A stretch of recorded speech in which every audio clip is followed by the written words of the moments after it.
அதனுடைய விருப்பம் என்ன அப்படின்னா குழந்தைகள். சரியா? சரி, இது சிற்பிங்கிறதுக்கு மறுபடியும் சொல்றேன்.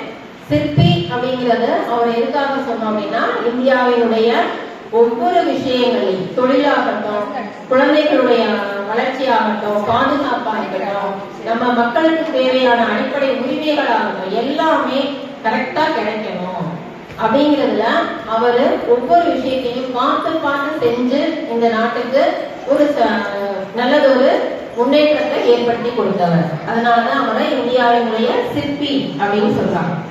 ஒரு சின்ன ஒரு விஷயம் அவரை பத்தி, அவங்களுடைய நல்ல வசதியான நபர்னு சொன்னோம்ல. இப்ப அவங்க அப்பா வந்து ஒரு 2 பேனா வச்சிருந்தாரு. 2 பேனா வந்து பார்க்கும் பொழுது அழகா இருந்திருக்கு. அவருக்கு அந்த பேனாவை பார்த்த உடனே அழகா இருந்திருக்கு. இவர் குழந்தையா இருந்திருக்காரு, சின்ன பிள்ளையா இருந்திருக்காரு. அந்த சின்ன பிள்ளையா இருக்கும் பொழுது எல்லாருக்குமே ஒரு ஆசை இருக்கும்ல, புதுசா ஒரு விஷயத்த பார்க்கும் பொழுது நம்ம அதை எடுத்துக்குவோம் அப்படின்னு ஒரு ஆசை வந்துச்சு. என்ன செஞ்சுட்டாரு, அவர் அப்பாவோட பேனால ஒரு பேனாவை அவருக்கு தெரியாம எடுத்துட்டு வந்தார். எடுத்துட்டு வந்து அவர் வண்டிக்கு வச்சு விளையாண்டுட்டு இருக்காரு. அப்பா அவங்க அப்பா அடுத்துதான் பாக்குறாரு. பார்த்துட்டு மகனை கூப்பிட்டு என் பேனாவை எடுத்தியா அப்படின்னு கேட்டு கண்டிக்கிறாரு. சரியான அடி அடிச்சு, எப்படி நீ வந்து பேனாவை என்கிட்ட சொல்லாம எடுக்கலாம் அப்படின்னு கேட்கிறாரு. இப்ப நம்மளா இருந்தா என்ன செஞ்சிருப்போம், என்ன எடுத்தா என்ன அப்படின்னு கேட்போம்ல. நம்மள இப்போ யாருமே ஒரு சின்ன வார்த்தை கூட சொல்லி திட்டிடப்படக்கூடாது, அடிக்க கூடாது, திட்டக்கூடாது, எதுவுமே பண்ணிடக்கூடாது. நம்ம எல்லாம் அப்படியே பொண்ணால செஞ்சு வச்ச உடம்பு மாதிரி இருக்கிறோம். ஆனா அவர் அவ்வளவு பெரிய தலைவர்.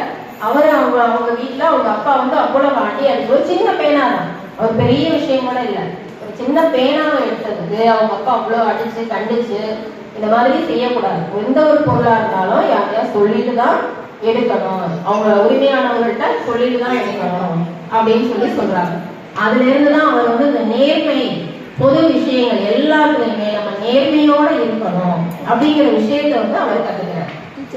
இதே மாதிரி ஒவ்வொரு விஷயத்தையும் நம்ம வந்து அவர்கிட்ட இருந்து நிறைய கத்துக்க வேண்டியது இருக்கு. இப்ப உங்களுக்கு நான் சொல்ல வேண்டியது இப்போதைக்கு என்ன சொல்ல அப்படின்னா, அன்னைக்கு வந்து பேரண்ட்ஸ் மீட்டிங்ல சொன்னாங்க, நம்ம வந்து கெட்ட வார்த்தைகள்லாம் சில பேர் பேசுறாங்க, பேட் வேர்ட்ஸ் பேசுறாங்க, வீட்டுல பேரண்ட்ஸுக்கு மரியாதை கொடுக்க மாட்டேங்கிறாங்க அப்படிலாம் சொன்னாங்களா? நீங்க அப்படிதான் இருக்கீங்களா? இருக்கலாமா? அப்படி இருக்கக்கூடாதுல்ல.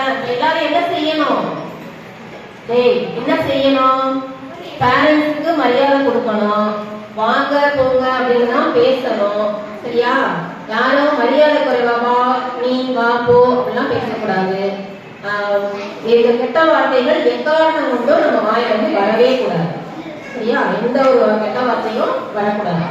நம்ம ஃப்ரெண்ட்ஸுகளுக்குள்ள பேசும் பொழுதும் சரி, வீட்டுல பேரண்ட்ஸ் வேற எதுவும் வெளியில எங்கேயும் பேசினாங்கன்னாலும் அவங்கள்ட்ட நீ சொல்லலாம், அம்மா அந்த மாதிரி கெட்ட வார்த்தையெல்லாம் என் ஸ்கூல்ல பேசக்கூடாதுன்னு சொல்லியிருக்காங்க, நீங்களும் பேசாதீங்கன்னு சொல்லலாம். தவறான விஷயங்களை நம்ம எடுத்து சொல்றதுக்கு எல்லாருக்கும் உரிமை உண்டு, அதனால நீங்களும் சொல்லலாம். சரியா? இந்த மாதிரி நம்மளுடைய பண்டித ஜவஹர்லால் நேரு அவர்களுடைய வந்து வாழ்க்கை வரலாற்றுலேருந்து நம்ம நிறைய கத்துக்க வேண்டியிருக்கு. அவர் வந்து ஜெயில இருக்கும் பொழுதே அவ்வளவு புத்தகங்கள் படிச்சுட்டே இருப்பார். நான் ஜெயிலுக்கு போகும்பொழுது பூரா அவ்வளவு புத்தகங்கள் படிச்சிருக்கிறார்.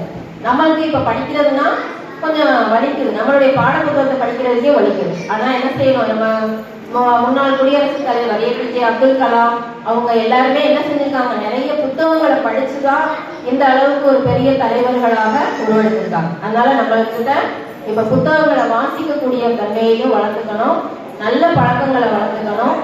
சரியா?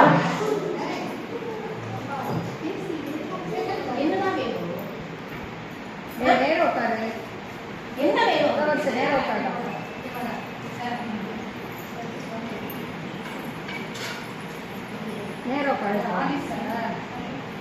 கிஷோர் நேரம் உட்காரு.